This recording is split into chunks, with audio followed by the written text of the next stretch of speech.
ሰላም ሰላም እንዴት ናችሁ? የደሱ ሪልስቴት ቤተሰቦች እኔ እግዚአብሔር ይመስገን ደህና ነኝ። በያላችሁበት ሰላማችሁ ይብዛ።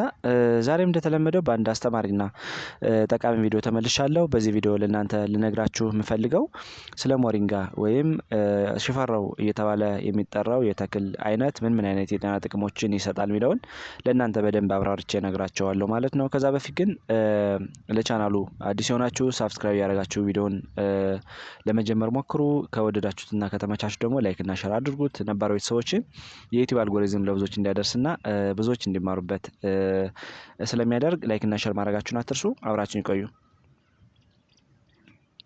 ወደ ዋናው ሀሳብ ስገባ እንግዲህ ሞሪንጋ ወይም ደግሞ ሽፈራው በርካታ የጤና ጥቅሞችን ለሰውነታችን የሚሰጥ እጅግ በጣም አስፈላጊ የሆነ የተክል አይነት ነው ማለት ነው። ለሰው ልጆች ከሚያስፈልጉ ወደ 20 አካባቢ ፕሮቲኖች መካከል 18ቱን እንደያዘ ብዙ ሪሰርቾች ያስረዳሉ ማለት ነው። ከዚህ በተጨማሪ በውስጡ እንግዲህ በጣም እጅግ አስፈላጊ የሆኑ ቫይታሚኖችን ይዟል። ለምሳሌ እንደ ቫይታሚን ሲ፣ ቫይታሚን ኤ፣ ቫይታሚን ቢ1 ወይም ደግሞ ቲያሚን፣ ቫይታሚን ቢ2 ሪቦፍላቪን፣ ቫይታሚን ቢ3 ኒያሲን፣ ቫይታሚን ቢ6 ፓይሪዶክሲን፣ ቫይታሚን ቢ9 ፎሊክ አሲድ እና እንደ ቫይታሚን ኬ የመሳሰሉ እጅግ አስፈላጊ የሆኑ ቫይታሚኖችን እንደያዘ ጥናቶች ያስረዳሉ ማለት ነው። ከዚህ በተጨማሪ በበርካታ ማዕድናት የበለጸገ እንደሆነም ብዙ ጥናቶች ያስረዳሉ ማለት ነው። ከነዚህ ውስጥ እንግዲህ እንደ ካልሲየም፣ አይረን፣ ማግኔዥየም፣ ፎስፎረስ፣ ፖታሲየም፣ ዚንክ፣ ኩፐር፣ ማንጋኒዝ እና እንደ ሲሊኒየም የመሳሰሉ አስፈላጊ የሆኑ ማዕድናትን በውስጡ ይዟል ማለት ነው። ሌላው በከፍተኛ ደረጃ እንደ ፋይበር፣ ፕሮቲን፣ አንቲኦክሲዳንቶችን ይዟል ማለት ነው። እንደ አንቲኦክሲዳንቶች እንግዲህ እጅግ በጣም አስፈላጊ የሆኑ ለሰውነታችን ጠቃሚ የሆኑ ፋይቶ ኬሚካሎችን እንደ ፍላቪኖይድ የመሳሰሉ አስፈላጊ የሆኑ ንጥረ ነገሮችን በውስጡ ይዟል። ከዚህ በተጨማሪ ስብ፣ ካሎሪና ካርቦሃይድሬትን አጭቆ የያዘ እጅግ በጣም አስፈላጊ የሆነ የተክል አይነት ነው ማለት ነው። ከላይ ባየናቸው ንጥረ ነገሮች የበለጸገ ስለሆነ ዘርፈ ብዙ የሰውነት ችግሮችን ይቀርፋል፣ ጤንነታችን ይጠብቃል ተብሎ ይታሰባል ማለት ነው። በበርካታ ማዕድናትና ቫይታሚን የበለጸገ ስለሆነ ለሰውነታችን አስፈላጊ የሆኑ ንጥረ ነገሮችን በደንብ ይለግሳል ተብሎ ይታሰባል ማለት ነው። ሞሪንጋ ወይም ሽፈራው ከነዚህ ውስጥ እንግዲህ ምን ጥቅሞችን ይሰጣል የሚለውን ስናይ አንደኛ የጉበት ጤንነትን ለመጠበቅ እጅግ በጣም አስፈላጊ ነው ማለት ነው። በተለይ ደግሞ ቅድም እንዳልነው በከፍተኛ ደረጃ ፋይቶ ኬሚካሎችን እንዲሁም አንቲኦክሲዳንቶችን ስለያዘ፣ ሌላው ደግሞ ፋይበሮችን ስለያዘ ስብ ጉበት ላይ እንዳይጠራቀም በማድረግ በተለይ ደግሞ ትራይግሊሰራይድ ብለን የምንጠራውና ባድ ኮሌስትሮል ብለን የምንጠራቸው እነሱ በመቀነስ እጅግ በጣም ተመራጭ የሆነ የተክል አይነት ነው ማለት ነው። በተለይ ደግሞ ነን አልኮሊክ ፋቲ ሊቨር ሰውነታችን ውስጥ በተለይ ደግሞ ጉበት ላይ ስቶር እንዳይሆን በጣም ትልቅ ሚና ያለው ማለት ነው። ይሄ ነን አልኮሊክ ፋቲ ሊቨር ብለን የምንጠራው እንግዲህ ብዙ ጊዜ የሆነ ባድ የሆነ ኮሌስትሮል ሊቨር ላይ እንዳይጠራቀም በማድረግ የጉበታችን ጤንነት በከፍተኛ ደረጃ ያሻሽላል ተብሎ ይታሰባል ማለት ነው። ሁለተኛ የደም ማነስን ለማስተካከል እጅግ በጣም አስፈላጊ ነው። በተለይ ደግሞ በውስጡ አይረን ወይም ደግሞ ብረትን አጭቆ ይዟል። ይሄ ደግሞ ቀይ ደም ሴሎችን ቁጥር በመጨመር የሄሞግሎቢን ምርትን በማስተካከል ከፍተኛ የደም ዝውውር እንዲጨምር በማድረግ ሰውነታችን ውስጥ ትልቅ ሚና አለው ማለት ነው። በተለይ ደግሞ ሆሞግሎቢን በከፍተኛ ደረጃ መኖር ኦክሲጅንና ምግብ ሰውነታችን በሴሎቻችን በትክክለኛ ደረጃ እንዲያገኙና የደም ዝውውር እንዲጨምር ያደርጋል ማለት ነው። ሌላው ደግሞ በውስጡ ቫይታሚን ሲን ይዟል። ቫይታሚን ሲ ደግሞ የአይረን መመጠጥ በከፍተኛ ደረጃ ሰውነታችን ውስጥ ኢኒሼት ያደርጋል ማለት ነው። በተለይ ደግሞ ኢንተስታይን ላይ አይረን በከፍተኛ ደረጃ እንዲመጠጥና ወደ ሰውነታችን ወደ ሴሎች እንዲገባ በማድረግ ትልቅ ሚና ይሰጣል ማለት ነው ቫይታሚን ሲ። ሶስተኛ የኩላሊት ጠጠር እንዳይፈጠር ትልቅ ሚና አለው ማለት ነው። በተለይ ደግሞ በከፍተኛ ደረጃ እነዚህ ፋይቶ ኬሚካሎችን ይዟል፣ አንቲኦክሲዳንቶችን ይዟል። እነዚህ ደግሞ የካልሲየም እና የኦክሳሌት መጠን ስቶር እንዳይሆንና እንዳይከማች በማድረግ የኩላሊት ጠጠር እንዳይፈጠር፣ የኩላሊት ጠጠር ካለ ደግሞ በሳይዙ እንዳይጨምር በማድረግ ትልቅ ሚና ይጫወታል ማለት ነው የሞሪንጋ ቅጠል ወይም ደግሞ አጠቃላይ የሞሪንጋ ተክል ማለት ነው። በተለይ ደግሞ አራተኛ ካንሰርን ለመከላከልም እጅግ በጣም አስፈላጊ ከሚባሉ የተክል አይነቶች ውስጥ አንዱ ነው ማለት ነው። ምክንያቱም በውስጡ እንደ ቫይታሚን ኤ፣ ቫይታሚን ሲ፣ ሴሊኒየም እና ሌሎችም ስትሮንግ የሆኑ አንቲኦክሲዳንቶችን እና ፋይቶ ኬሚካሎችን ስለያዘ የኦክሳይድ ውጥረት እና ኢንፍላሜሽን ወይም ደግሞ እብጠት እንዳይኖር በማድረግ የካንሰር ሴሎች እንዳያድጉ ወይም ደግሞ ስታግናንት እንዲሆኑ በማድረግ ትልቅ ሚና ያለው ማለት ነው። ለምሳሌ ካንሰር እንዳይፈጠር ጥሩ ጠቀሜታ ስላለው ነው። በውስጡ ቅድም እንዳልነው አንቲኦክሲዳንቶችን፣ ፋይቶኬሚካሎችን እና አሰርን የመሳሰሉ ጠቃሚ የሆኑ ነገሮችን ስለያዘ የጡት የአንጀትና የጉበት እና ሌሎች የካንሰር አይነቶች እንዳያድጉና እንዳይፈጠሩ በማድረግ ትልቅ ሚና አለው ተብሎ ይታሰባል ማለት ነው ሪሰርቾች እንደሚያስረዱት።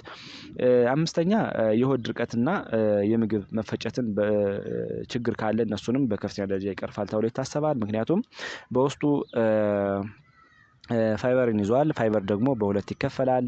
በውሃ የሚሟሟና በውሃ የማይሟሟ ብለን እንከፍለዋለን። በውሃ የሚሟሟው ፋይበር እንደሚታወቀው እንግዲህ ለማይክሮባዮሞች እጅግ በጣም አስፈላጊ ነው። ማይክሮባዮሞችን ለምንጠራቸው ምክንያቱም ጠቃሚ የሆኑ ባክቴሪያዎች አንጀታችን ውስጥ እንዲጨምሩ በማድረግ እና ቁጥራቸው እንዲስተካከል በማድረግ የአንጀታችን ጤንነት እንዲጠብቁ ያደርጋል ማለት ነው። ከዚህ በተጨማሪ በውሃ የማይሟሟው ፋይበር ደግሞ ሰገራን በማለስለስና ድርቀት እንዳይፈጠር በማድረግ ትልቅ ሚና ስላለው ሞሪንጋ ወይም ደግሞ ሽፈራው በጣም ተመራጭ ነው ማለት ነው። በተለይ ደግሞ ኮንስቲፔሽን ለሚያስቸግራቸው ሰዎች እጅግ በጣም ተመራጭ የሆነ የተክል አይነት ነው ማለት ነው። በተለይ ደግሞ በዱቄቱን በተለያየ ነገር በመጠቀም ቅጠሉንም ፈጭቶ በጁስ መልክ በመጠቀም በየቀኑ አንዳንድ ብርጭቆ ቢጠቀሙ ሰዎች የአንጀትን ጤንነት በመጠበቅ ትልቅ ሚና ከሚሰጡ የተክል አይነቶች ውስጥ አንዱ ሽፈራው ነው ተብሎ ይታሰባል።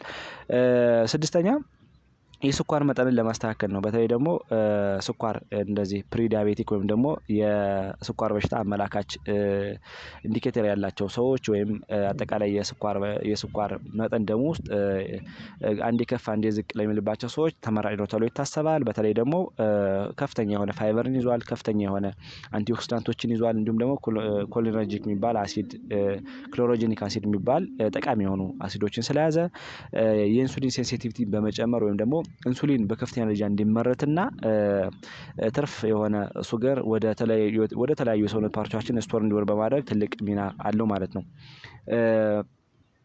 ሰባተኛ የበሽታ የመከላከል አቅማችንን ከሚያጎለብቱ የተክል አይነቶችም አንዱ ነው ተብሎ ይታሰባል ማለት ነው። ብዙ ጥናቶች እንደሚያስረዱት በውስጡ እንደ ቫይታሚን ሲ፣ ቫይታሚን ኢ፣ ሲሊኒየም እና ሌሎች በጣም ከፍተኛ የሆነ ስትሮንግ አንቲኦክሲዳንቶችን ስለያዘ የኢሚዩን ሲስተማችን ቦስት ያደርጋሉ ተብሎ ይታሰባል ማለት ነው።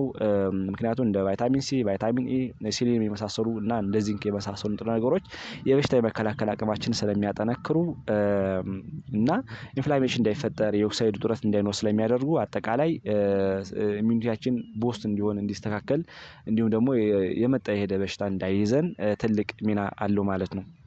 ስምንተኛ የማየት ችሎታን ለማሻሻል በተለይ ደግሞ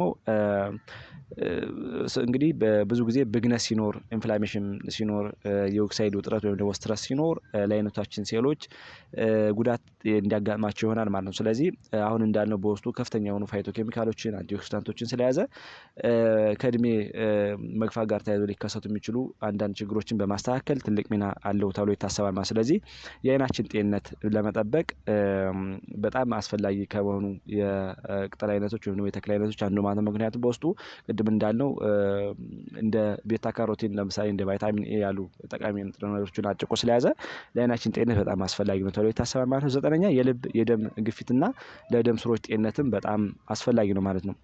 ብዙ ጊዜ ደም ስሮች በሚጎዱበት ጊዜ በተለይ በከፍተኛ የሆነ የልማም ወይም ደግሞ የኮሌስትሮል የፕሌክ ክምችት የሚኖር ከሆነ ደም ስሮች ሲጎዱ ይጠባሉ። በዛ ሂደት ግፊት ሊከሰት ይችላል። ግፊት ሲከሰት ደግሞ በጊዜ ሂደት የልብ በሽታ ያመጣል ማለት ነው። ስለዚህ ሞሪንጋ ወይም ሽፈራው በከፍተኛ ደረጃ አንቲኦክሲዳንቶችን ይዟል፣ ፖታሲየምን ይዟል፣ እንዲሁም ሌሎችን ጠቃሚ የሆኑ ፋይቶኬሚካሎችን ስለያዘ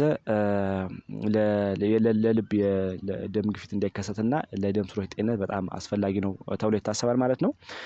ምክንያቱም ፖታሲየም እንግዲህ የሶዲየምን አንታጎኒስት በማድረግ በተለይ ደግሞ ከፍተኛ የሆነ የሶዲየም ክምችት ካለ የውሃ ክምችት ካለ እሱን አንታጎኒስት በማድረግ በሽንት መልክ እንዲወገድ በማድረግ የልብን ጤንነት በጣም ያስተካክላል ተብሎ ይታሰባል ማለት ነው። ሌላው ደግሞ ፋይበርን ይዟል። ፋይበር ደግሞ እንደሚታወቀው አሰር በከፍተኛ ደረጃ ያላቸው ምግቦች መመገብ ኮሌስትሮል እንዳይበዛና ልማም እንዳይፈጠር ስለሚያደርግ የደም ስሮችን ጤንነት ይጠብቃል ተብሎ ይታሰባል ማለት ነው። ሌላው ደግሞ በውስጡ እንግዲህ ኩሪሲቲን የሚባል እጅግ በጣም አስፈላጊ የሆነ ንጥረ ነገርን ይዟል ማለት ነው። ይሄ ኩሪሲቲን እንደ አንቲ ኢንፍላማቶሪ ኢፌክት አለው ማለት ነው። አንቲ ኢንፍላማቶሪ ኢፌክት ማለት ደግሞ እንግዲህ ደም ስሮች ላይ እብጠት እንዳይኖር ብግነት እንዳይኖር በማድረግ ኮንትራክትና ሪላክስ እያደረጉ ስራቸውን በአግባቡ እንዲሰሩ ያደርጋል ማለት ነው። ስለዚህ ኮሌስትሮል እንዳይለጠፍ ወይም ደግሞ የስብ ክምችት የፕሌክ ይሄ አታች እንዳያደርግ ደም ስሮች ላይ በጣም ትልቅ ሚና አለው ተብሎ ይታሰባል ማለት። ስለዚህ ሞሪንጋ ወይም ደግሞ ሽፈራው የልብን ጤንነት ግፊት እንዳይፈጠርና የደም ስሮችን ለማጠንከር በጣም አስፈላጊ የሆነ የተክል አይነት ነው ማለት ነው። 10ኛ ክብደትን ለማሻሻል ነው። በተለይ ደግሞ ክብደታቸው ከመጠን በላይ የሆኑ ሰዎች እንዲሁም ደግሞ ቦዲ ማክስ ኢንዴክሳቸው ያልተስተካከሉ ሰዎች ብዙ ጊዜ በአመጋገባቸው ቢያካቱ አሪፍ ነው ተብሎ ይታሰባል። በተለይ ደግሞ ጧት ዱቄቱን ከ2 እስከ 3 የሾርባ ማንኪያ በመጠቀም ወይም ደግሞ በጁስ መልክ እርጥቡንም ከተለያየ ነገር ጋር በመጠቀም ቢጠጡት ጧት በባዶ ሆድ ክብደትን ለማሻሻል በጣም ተመራጭ የሆነ የተክል አይነት ነው ማለት ነው። በተለይ ደግሞ ከተመገብን በኋላ እንግዲህ ተጨማሪ ካሎሪ እንዳንጠቀም ስለሚያደርግ ወይም ደግሞ ምግብ እንዳንጠቀም የሆዳችን የመሙላት ስሜትን ስለሚያስከትል ተጨማሪ የሆነ ካሎሪ እንዳንጠቀምም ስለሚያደርግ በጣም አስፈላጊ ነው ተብሎ ይታሰባል። ከዚህ በተጨማሪ ፋይበሮችን ይዟል። እንግዲህ ከፍተኛ የሆነ ፋይበርን ይዟል። ይሄ ፋይበር ወይም ደግሞ አሰር ደግሞ ኮሌስትሮልን በመቀነስ ወይታችን የተመጣጠነ እንዲሆን ከሚያደርጉ ንጥረ ነገሮች ውስጥ አንዱ ነው ማለት ነው። ስለዚህ ክብደትን ለማሻሻልም እጅግ በጣም ተመራጭ የሆነ የተክል አይነት ነው ማለት ነው። 11ኛ ለቆዳና ለፀጉር ጤንነትም በጣም ተመራጭ ነው። በተለይ ደግሞ በውስጡ እንደ ቫይታሚን ሲ፣ ቫይታሚን ኤ የመሳሰሉ እንዲሁም ደግሞ አሰርን የመሳሰሉ ጠቃሚ የሆኑ ንጥረ ነገሮችን እንደ አይረን፣ ዚንክ የመሳሰሉ ንጥረ ነገሮችን በውስጡ ስለያዘ ይሄ ደግሞ ለምሳሌ ቫይታሚን ሲ የኮላጅን መመረት ያፋጥናል። ስለዚህ ቆዳችን ላይ ሊከሰቱ የሚችሉ እንደ መሸብሸብ፣ ሽፍታና አንዳንድ ችግር ካሉ እነሱን ያስተካክልልናል። አይረንና ዚንክ ደግሞ አይረን የደም ዝውውርን ወደ ቆዳችን እንዲደርስ በማድረግ ትልቅ ሚና አለው። ዚንክና ቫይታሚን ደግሞ እንደ የበሽታ የመከላከል ኢፌክትን በማሻሻል ቆዳ ላይ ሊፈጠሩ የሚችሉ ችግሮችን በጣም ይከላከላሉ ማለት ነው። ከዚህ በተጨማሪ ሌሎችንም ፋይቶ ኬሚካሎችን ስለያዘ ቆዳ ላይ አንዳንድ የመሸብሸብ ብግነት ካለ ኢንፍላሜሽን እንዳይፈጠር የኦክሳይድ ውጥረት እንዳይኖር በማድረግ የቆዳችን ጤንነት ለብዙ ጊዜ ጠብቆ እንዲቆይ በማድረግ ትልቅ ሚና ይጫወታል ማለት ነው። 12ኛ አእምሮን ብሩህ ለማድረግም በጣም ጠቃሚ እንደሆነ ብዙ ጥናቶች ያስረዳሉ። በተለይ ደግሞ አይምሮአችን ከሚጎዱ ነገሮች እንግዲህ አንዱ የኢንፍላሜሽን ብግነት ሲኖር የኦክሳይድ ውጥረት ወይም ደግሞ ኦክሲዴቲቭ ስትረስ ምናምን ሲኖር ሊፈጠር የሚችል ነገር ነው ማለት። ስለዚህ እነዚህ ነገሮች እንግዲህ የኦክሳይድ ውጥረትን እንዲቀንሱ በማድረግ በተለይ ደግሞ ከፍተኛ የሆነ ፋይቶ ኬሚካሎችን ይዟል፣ አንቲኦክሲዳንቶችን ይዟል። እነዚህ የኦክሳይድ ውጥረት ወይም ደግሞ ኦክሲዴቲቭ ስትረስ እንዳይኖር፣ ኢንፍላሜሽን እንዳይኖር ያደርጋሉ። ከዚህ በተጨማሪ ፍሪ ራዲካሎች ብሬን ሴሎች ላይ እንዳይጠራቀሙ በማድረግ በተለይ ደግሞ ፍሪ ራዲካሎች ሲጠራቀሙ ነው እንግዲህ ችግር ሊፈጥሩ የሚችሉት እና እነሱ እንዳይፈጠሩ በማድረግ ትልቅ ሚና አለው ማለት ነው። ከዚህ በተጨማሪ የሞሪንጋ ቅጠል ወይም ደግሞ የሽፈራው እያልን የምንጠራው በውስጡ ቫይታሚን ቢ ኮምፕሌክሶችን ለምሳሌ ቫይታሚን ቢ1 እንደ ቲያሚን፣ ቫይታሚን ቢ2 ሪቦፍላቪን፣ ቫይታሚን ቢ3 ኒያሲን፣ ቫይታሚን ቢ6 ፓይሪዶክሲን፣ ቫይታሚን ቢ9 ፎሊክ አሲድ እንዲሁም ደግሞ ቫይታሚን ኬ የመሳሰሉ ጠቃሚ የሆኑ ቫይታሚን ቢ ኮምፕሌክሶችን እና እንደ ቫይታሚን ኬ የመሳሰሉ ስለያዘ ለብሬን ሴሎቻችን ምን ያህል አስፈላጊ እንደሆኑ እነዚህ ይታወቃል ማለት ነው። ስለዚህ ጤነኛ የሆነ ብሬን ፋንክሽን እና ኮግኒቲቭ ፋንክሽን እንዲኖረን ያደርጋል ማለት ነው። ስለዚህ ለአእምሯችን ብሩህ ለማድረግም በጣም ተመራጭ የሆነ የተክል አይነት ማለት ነው። 13 ለአጥንት እና ለመገጣጠሚያ ጤናም በጣም አስፈላጊ ነው ማለት ነው። ምክንያቱም በውስጡ በጣም ለቦን አስፈላጊ ለመገጣጠሚያ አካላት አስፈላጊ የሆኑ እንደ ካልሲየም፣ ፎስፎረስ እንዲሁም እንደ ቫይታሚን ሲ እና ሌሎችን አንቲኦክሲዳንቶችን በውስጡ ስለያዘ ለአጥንታችን ጤና በጣም አስፈላጊ ናቸው ተብሎ ይታሰባል። ምክንያቱም የእነዚህ ማዕድናት መቀነስ ብዙ ጊዜ አጥንታችን ኦስቶፖሮሲስ የሚባለው ችግር እንዲፈጠር ከሚያደርጉ ነገሮች ውስጥ አንዱ ስለሆነ በተለይ ደግሞ ከእድሜ መግፋት ጋር ተያይዞ ሊፈጠር የሚችለውን የኦስቶፖሮሲስ ነገርን በመቀነስ ጤነኛ የሆነ ቦን እንዲፈጠር ያደርጋል ማለት ነው። ብዙ ጊዜ እንግዲህ ካልሲየም እና ፎስፎረስ አጥንታችን ውስጥ አንዳንድ እንደ ኤሌመንት ናቸውና እነሱ ባላንስ ነው እንዲቆዩ በማድረግ ትልቅ ሚና አለው ማለት ነው። ቫይታሚን ሲ ደግሞ ኮላጅን እንዲመረት አጥንታዊ ኮላጅን እንዲመረት በማድረግ እንዲሁም ደግሞ የበሽታ የመከላከል አቅምን አጥንት ላይ እንዲጠነክር በማድረግ ትልቅ ሚና አለው ማለት ነው። ሌሎችም አንቲኦክሲዳንቶች ማለት ነው። 14ኛ የወተት ምርትን ይጨምራል ተብሎ ይታሰባል ብዙ ጥናቶች እንደሚያስረዱት። ምክንያቱም ብዙ ጊዜ እናቶች ከወለዱ በኋላ አንዳንድ እናቶች የወተት ምርት ያስቸግራቸዋል። ነገር ግን ይሄንን ነገር ቢጠቀሙት በተለያየ ነገር ለምሳሌ በጁስ መልክ ከተለያየ ነገር ጋር በመጨመር ቢጠቀሙት ፕሮላክቲን የሚባለውን ሆርሞን በመጨመር ወተት ምርት እንዲሻሻል ያደርግላቸዋል ተብሎ ይታሰባል ማለት ነው። ሌላው ደግሞ እነዚህን ጥቅሞች ካየን እንዴት ነው መጠቀም የምንችለው የሚለውን ስናይ ብዙ ጊዜ በተለያየ ዘዴ እስከ ከ1 እስከ 10 ግራም ባለው አካባቢ እንዲጠቀሙ ብዙ ጥናቶች ያስረዳሉ ማለት ነው። በተለይ ደግሞ በጭማቂ መልክ በሰላጣ በሾርባ መጠቀም ይቻላል። ከዚህ በተጨማሪ በውሃ በመበጥበጥም መጠቀም ይቻላል። ብቻውን የተለያየ ፍላቨር በመጨመር ለምሳሌ መራራ ሊሆን ስለሚችል ማር በመጨመር አንዳንድ ነገሮችን በመጨመር መጠቀም ይቻላል። ሌላው ከወተትና ከእርጎ ጋርም በመቀላቀል መጠቀም ይቻላል ማለት ነው። ከዚህ በተጨማሪ በሌላም በገንፎ መልክም በተለያየ ነገር ግን በሾርባ መልክም ሊሰጥ ይችላል። ከዚህ በተጨማሪ በሻይ መልክም ቅጠሉን ቀንጥሰን በሻይ መልክ መጠቀም እንችላለን። ዱቄቱን በሻይ መልክ መጠቀም እንችላለን። በቡና መልክ መጠቀም እንችላለን። ማንኪያቶ ጋርም መቀላቀል ይቻላል። ከዚህ በተጨማሪ ሰዎች ዳቦ በሚጋገሩበት ጊዜ ቂጣ በሚጋገሩበት ጊዜ ደግሞ በዳቦና በቂጣ መልክ መመገብ ይቻላል ማለት ነው። ስለዚህ ቨርሳታይል የሆነ የምግብ አይነት ነው ማለት ነው። ከተለያየ ነገር ጋር በመዋሃድ መጠቀም የምንችለው የምግብ አይነት ነው። ሌላው ደግሞ በመጨረሻ ምን የጎንዮሽ ጉዳቶችን ሊያስከትል ይችላል የሚለውን ስናይ ብዙ ጥናቶች እንደሚያስረዱት ከሆነ መጥነው የሚጠቀሙ ከሆነ ሰዎች ያን ያህል የጤና ጉዳት አያስከትልም ተብሎ ይታሰባል። ነገር ግን አልፎ አልፎ አንዳንድ ሰዎች ላይ ሊያሳይ የሚችለው ነገር ሊኖር ይችላል ማለት ነው። በተለይ ደግሞ አላርጂክ ሊፈጥር ይችላል ማለት ነው። አላርጂክ እንግዲህ ለምንጠራው ሽፍታ ቆዳ ላይ ማሳከክ፣ እብጠት እና የትንፋሽ ማጠር አይነት ነገር ሊፈጥር ይችላል ተብሎ ይታሰባል አንዳንድ ሰዎች ላይ። ሌላው የጨጓራ ህመም ነው። በተለይ ደግሞ በውስጡ እንግዲህ ከፍተኛ የሆነ እንደ ላግዜቲቭ ኢፌክት ያለው ተክል ስለሆነ እንዲሁም ከፍተኛ የሆነ ፋይበር ስላለው ጨጓራችን ላይ ችግር ያለባቸው ብዙ ጊዜ ሲመገቡ የጨጓራ መክበድ፣ የምግብ አለመፈጨት ችግር ሊያጋጥማቸው ይችላል ተብሎ ይታሰባል ነው። ሌላው የደም ግፊት ያወርዳል ተብሎ ይታሰባል። በተለይ ደግሞ የደም ግፊት ኑሯቸው ሰዎች መድኃኒት ላይ ያሉ ሰዎች መድኃኒት ማለት መድኃኒት እየወሰዱ ያሉ ሰዎች ከሆነ መድኃኒቱም ይቀንሳል። ይሄን ሲጠቀሙት ዳብል የሆነ ወደ ታች እንዲወርድ ስለሚያደርግ ጥንቃቄ እንዲያደርጉ ተብሎ ይታሰባል ማለት ነው።